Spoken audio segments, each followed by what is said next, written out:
Right, good morning, and thank you very much for joining me again today. And today is 11 January 2020. And what I want to talk about today is Zimbabwe intelligence have developed a sufficiently developed cyber warfare program. And I want to demonstrate this by what happened this week. And this is a concern, especially if you're someone who's working on the internet in Zimbabwe. There is a lot that is happening that is going to impact people who work on the internet in Zimbabwe, especially going towards the elections in 2023.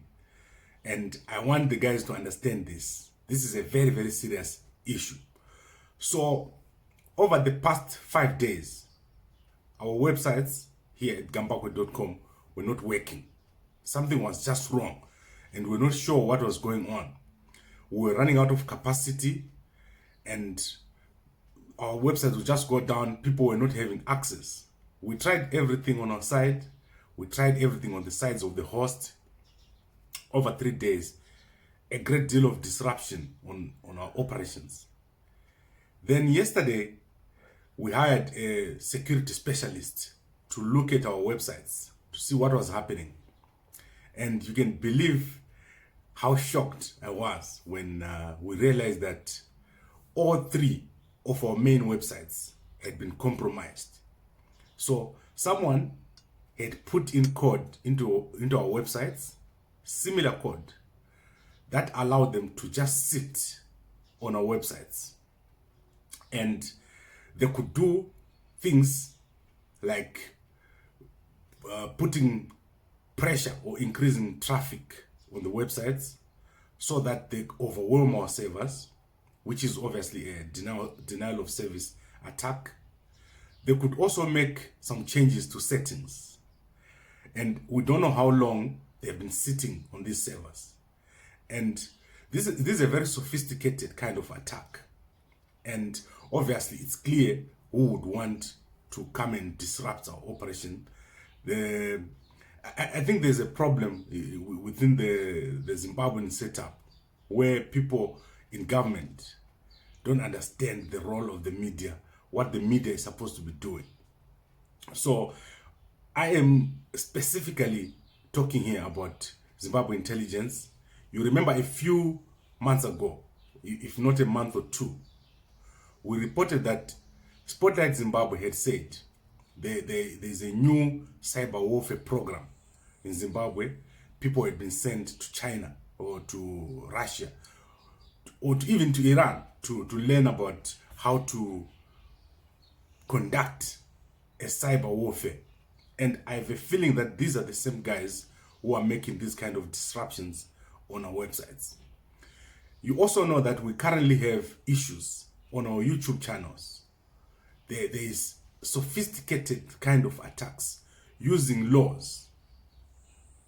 These people know how things work, how to disrupt a YouTube channel, how to disrupt a Facebook channel, how to paralyze an operation of a media house by removing the ability to monetize.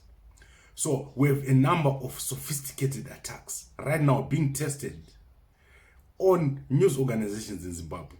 I know many news organizations in Zimbabwe that have been attacked, that are not necessarily towing the government line. So we have a serious issue. The cyber warfare program in Zimbabwe getting quite sophisticated, getting developed.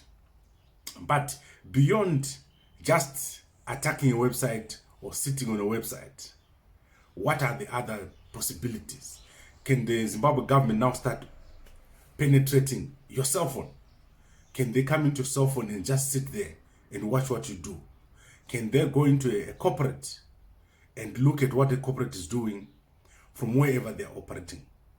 Can they do other things like blocking out the internet?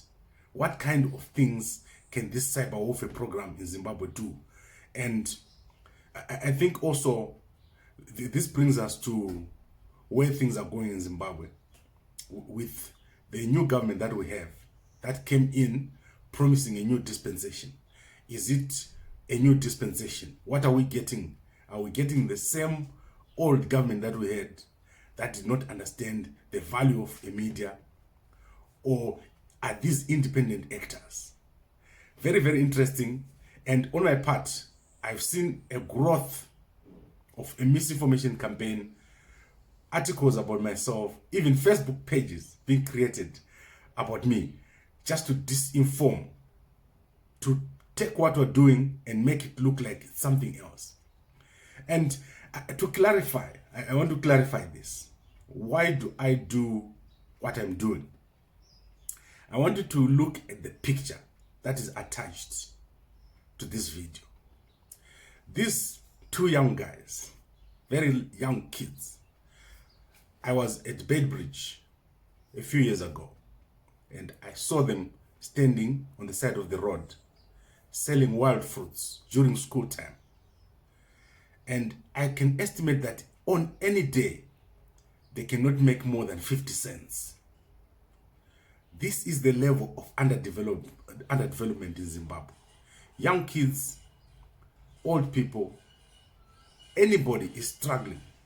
And all we are trying to do is to bring change to the country by providing information, by making our country more developed. That is my only interest. I've got no other interest except to make sure that people in Zimbabwe get a chance. Young people get a chance in future. And on top of that, I have personally created over 20 jobs a month. People that I pay on a monthly basis are 20. Multiply that by the number of families that benefit. You see that we are impacting at least 100 people on Gambakwe Media. There are very few people in government, in business, who have done a similar thing.